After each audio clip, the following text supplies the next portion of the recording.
We're here in Halifax, Nova Scotia at the Last Game Store to interview our friend Rial. Rial is a proud owner of a virtual reality gaming gadget that we're going to check out today. It's called the Oculus Rift. Thank you for joining us, Rial.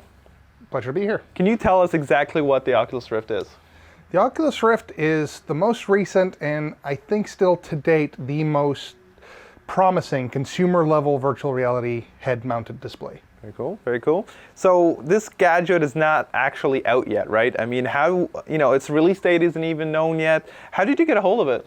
I was one of the Kickstarter backers. So basically, they had a really crazy idea that they put out on Kickstarter. They got a lot of support from big names like John Carmack and Epic Games and so forth. So they decided to put it out on Kickstarter, and I backed it for the full price of what they call the development kit. Mm-hmm. Very cool. So this kit itself, can you tell us what exactly came in the box?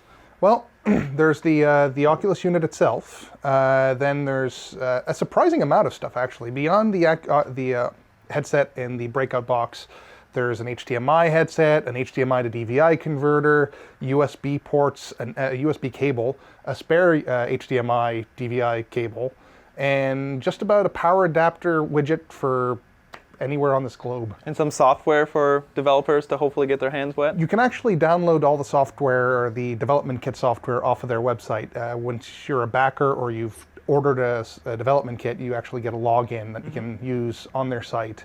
They have a forum for developers, and they have some of the engines, such as the Unity demos and the Unreal Engine. Very cool. And can you tell us exactly what this is exactly? So the gadget itself. Well, actually, the beauty of the Oculus Rift is what it actually is so simple. It's basically a smartphone screen put about an inch away from your eyes. Mm-hmm. But they use lenses to focus your eyes out to infinity, so you don't feel like someone's holding a smartphone right at your eyeball. And then what used to take a lot of very expensive glass and technology, which made things heavy and expensive, now they do in software. So the lens warps things to make it comfortable for your eye and to wrap it around your head peripherally, while the software warps the image so that the lens doesn't show you a weird globally image. Very cool, very cool. What about what platforms are available to play, Oculus Rift games, for example? Well, this isn't what's going to be the consumer version yet. This is closer to a prototype they sent to the backers for people who want to start developing games. I would suggest if you're a gamer, you wait for the consumer version. The developers, or those who just like funny and awesome gadgets, can get the development kit. What's available right now in terms of development platforms, they have an SDK, which they wrote themselves. It's in C, so you can integrate it in a bunch of things. They also, for people, indie developers, or people who don't really have the wherewithal to build an engine from scratch, they provide a 4-month Unity demo, Unity Pro demo, and the free Unreal Development Kit, UDK 3, though Mark Rain did confirm that UDK 4 will also support it. So. Okay. Yeah. So what games can you play right now, or what games are announced to be released soon? Well, right now, most of what you can download and use this with right now is demos, tech demos, stuff like that. Though a lot of support has been announced. Usually they've been doing it as Kickstarter stretch goals. Okay. So people have been crowdsourcing their games and said, oh, if we get over a certain amount, we're going to, exactly. Yeah. In terms of that, well, people have already gotten the Quake 3 engine working. So you can play Doom 3. Okay. You can play Doom 3 at the moment with this. The Valve has ported over the, Source engine. Yep. So Team Fortress 2 and Half-Life 2 Very currently nice. will play this. Very It's a little rough around the edges, though. Yeah. They sort of did it as a last-minute thing.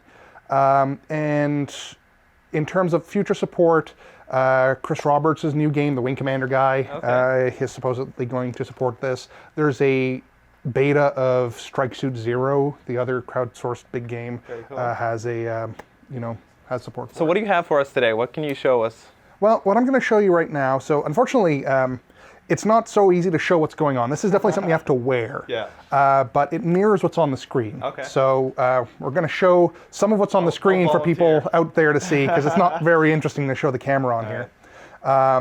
But what we're seeing here is what's known as the Epic Citadel, which is usually what's provided with the Unreal Engine. However, some crazy modder has turned it into a roller coaster game. So you're going to be zooming across a medieval castle on an old rail of... And there are no tracks right now. Oh, nice. It's definitely quick. I mean, you just turn left and right and you can... Well, that's their secret sauce at the moment, is they have aside from a wide field of view, so as opposed traditional VR, it looked like you're looking through a porthole. So this one you see you see peripheral vision, which is its big thing. And the other thing they have, and this was under a lot of support with Carmack and such, is they have their own custom tracker, so that you get very low latency. It's I believe a 1 kilohertz tracker. Where it pings your location so fast, much faster than anything out there. I mean, your Wiimote is nowhere near what that thing can do at the moment. Wow. Because latency is king. So. That's impressive. It's really cool. So do you feel this technology might take off? Do you feel it has enough legs under it? Do you think it might be a bust, kind of like 3D gaming, for example? No, actually, this is the most optimistic I've ever been for this to actually work. It's been tried and failed a number of times. Everything from the goofy Virtual Boy to these big strap-on CRT televisions strapped on your face. But this one is definitely the closest I've seen to something I would comfortably say has a fighting chance at retail success. Well, that's exciting, and I hope it does take off. So if people wanted to get an Oculus Rift, where would they go?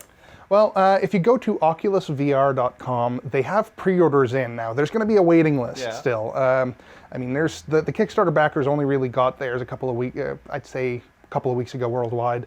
But so they're now just starting to do all the pre-orders. They started in February. Wow. If you're interested in playing games, I would wait for the retail one wherever it comes in. You might have noticed it's a little grainy still, a little low res, and they get what they call the screen door effect, which you see little lines everywhere.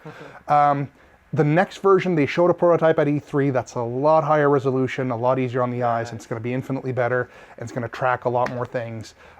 If you're interested in gaming, wait for the retail. If you're interested in just futury stuff, or you want to develop games for it, which right now, if you want to develop, it gets your foot in the door. OculusVR.com, they have a pre-order button, and you just go through there. Excellent. Thank you very much. Wait a while. Well, thank you for joining us, Rial. We really appreciate it, and we're looking forward for the release of the Oculus Rift. Likewise. Stay with us. Mike and Mike duke it out in Injustice after the break.